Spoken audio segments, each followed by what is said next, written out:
Well, greetings. Quite a number of you have asked me to just flesh out the concept of inflation, the phenomenon of inflation with which we're dealing at the moment. And I just like to run a few things past you because you're not getting the whole truth. As usual, what a surprise from government. Of course, everybody's now blaming COVID. COVID is the great cover, isn't it? COVID. Oh, it was COVID. The reason we've got inflation is because of COVID. Another mumbo jumbo. Oh, isn't that terrible man Putin? Putin's the problem that we have inflation, so on and so forth. Well, of course, it's all absolute nonsense. You're not being told the truth. Inflation started miles before all this green policy nonsense and Putin and COVID and all the rest of it. Started well before then. It started when Nixon took the dollar off the gold standard in 1971. And I made the point before, and I'm going to make it again. That he took it off the gold standard, so the dollar became free of any asset backing. It had no asset backing, so it meant politicians could actually print money as they would. They just turned the handle and printed money. And of course, the reason that Nixon did that was to fight the war at Vietnam.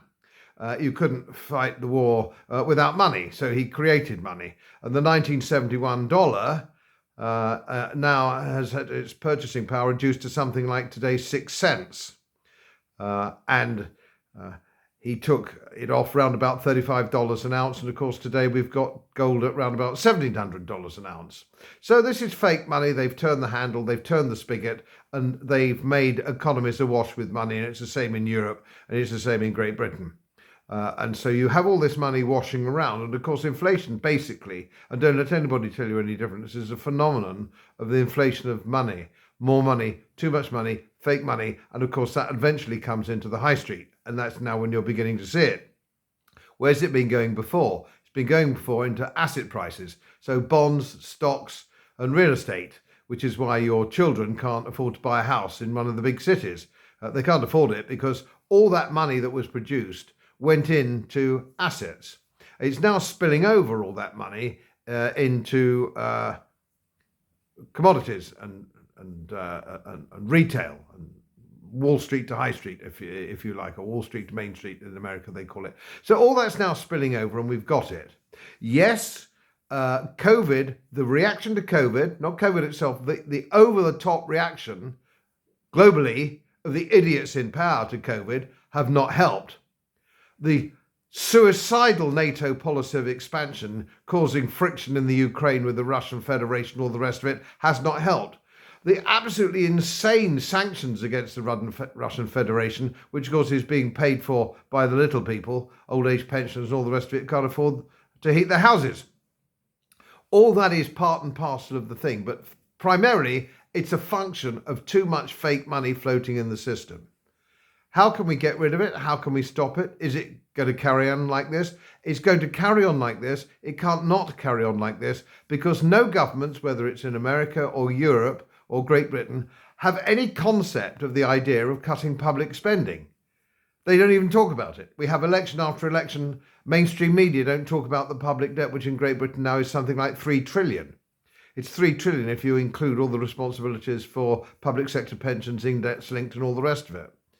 We have 6 million civil servants, people in the public sector in this country. We have 6 million perfectly healthy people unemployed, not working, paid to stay at home. The whole thing is absolutely crazy and nobody's addressing this.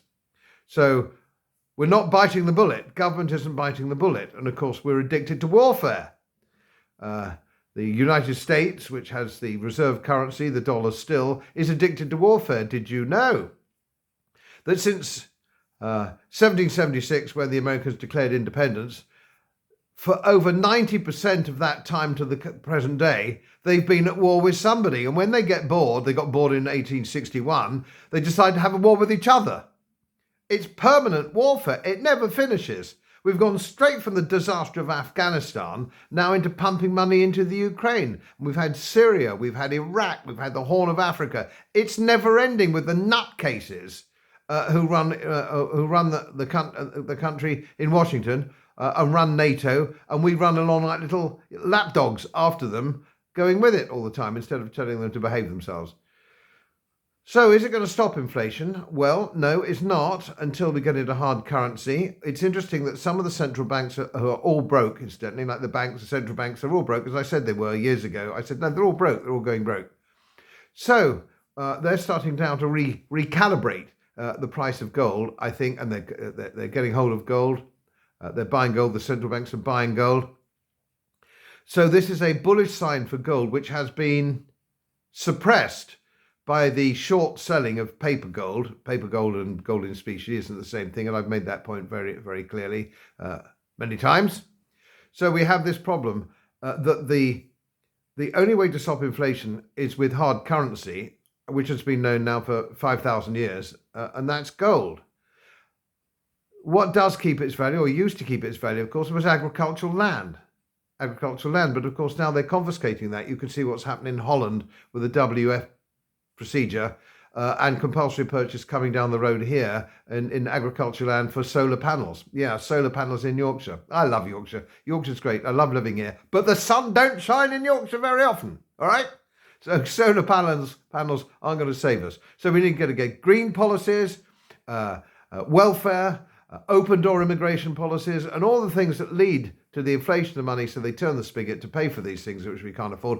And you see the pound degraded, the dollar degraded, the yen degraded, and the euro degraded. This is what's happening, and there's going to be no end to it that I can possibly see at the moment, unless we really start to get a grip. And there's no sign we're getting in a grip. And we've got the same bunch of muppets running the country now as we had before they got rid of Boris Johnson. The guy that caused it, Sunak, spending money like a drunken sailor on shore leave, is now at the helm.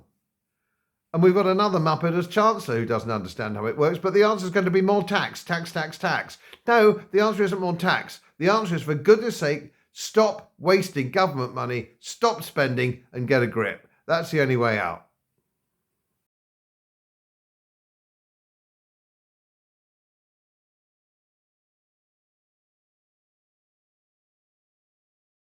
As most of you know, my work is very heavily independently research-based.